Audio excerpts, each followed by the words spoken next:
talking about the betrayal of Jesus by Judas.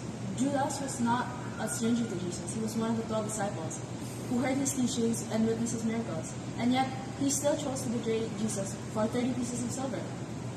This shows that trust is very fragile and that it's not, you can't just trust anyone. So, a little backstory about the betrayal of Jesus was that Judas Iscariot, who was one of the 12 disciples, decided that he would betray Jesus just for 30 pieces of silver. Judas, who witnessed a lot of his teachings and every miracle that he ever did, decided that even though he was part of Jesus' inner circle, would betray him for greed. As tensions grew between Jesus and the religious leaders, they decided to arrest him quietly without drawing any attention to the crowd, and they needed help.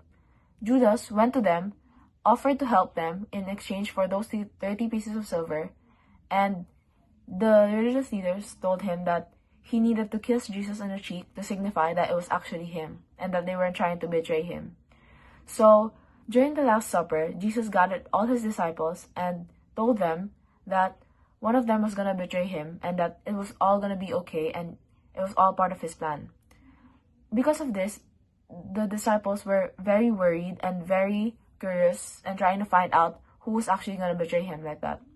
Because they were all very close, so they never thought that one of them could do that to him.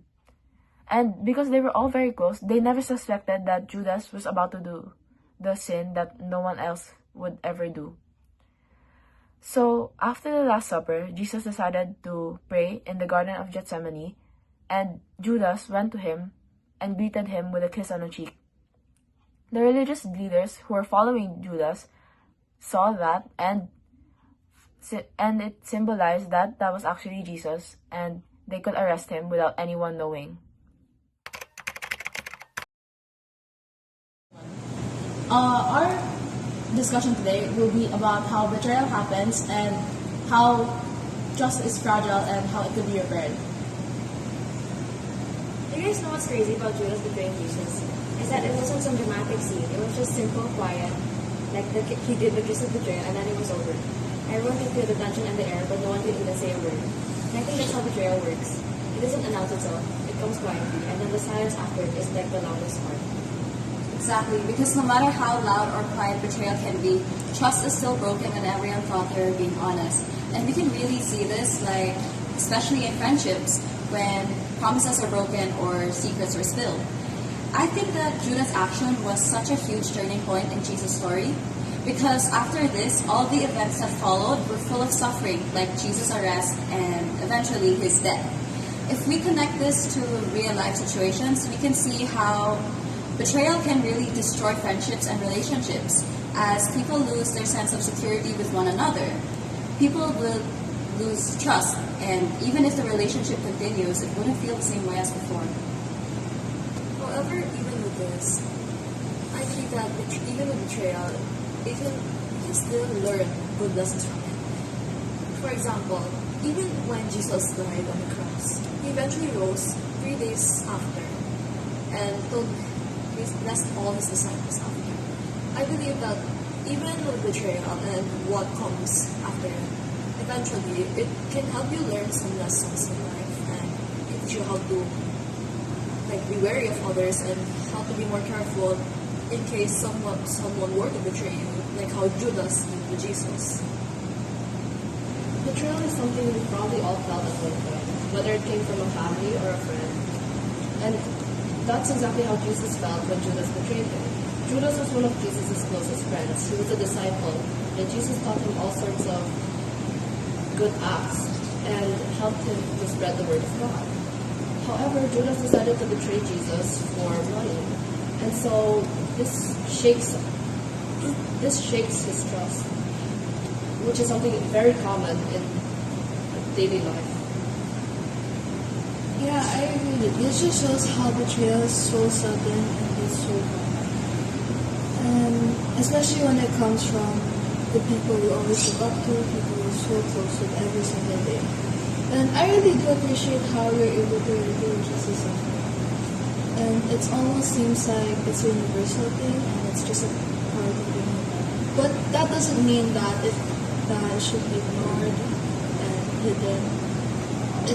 I believe it's also an opportunity to acknowledge it and just acknowledge and recognize it because it's a way for healing and growth just.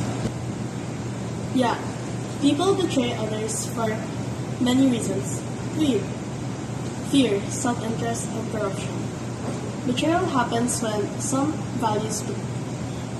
values personal gain more than trust or loyalty. A clear example is Judas, who betrays Jesus for money. This kind of betrayal still exists today, with corrupt officials and politicians betray the public for their own power, for the use of their own power instead of serving the people.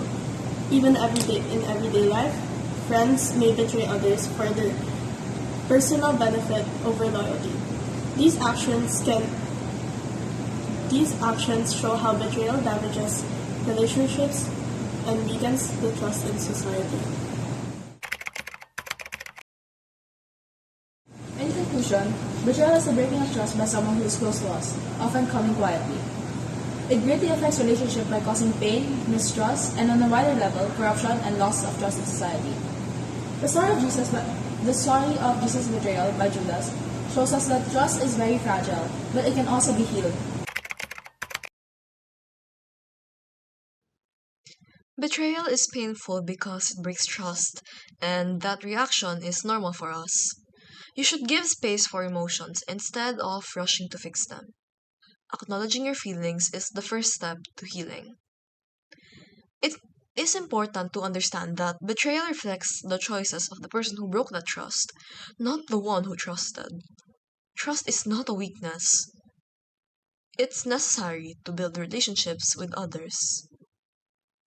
Dealing with betrayal means protecting emotional well-being, and some ways to do that are by creating distance from what hurts you, avoiding overthinking about the situation, and seeking support from people who you think are trustworthy or think are safe for you. Rebuilding trust happens over time, and it often begins with confidence in your own judgment and your own boundaries. Healing is a process, and peace comes from moving forward with the realization and self respect that you will have for yourself.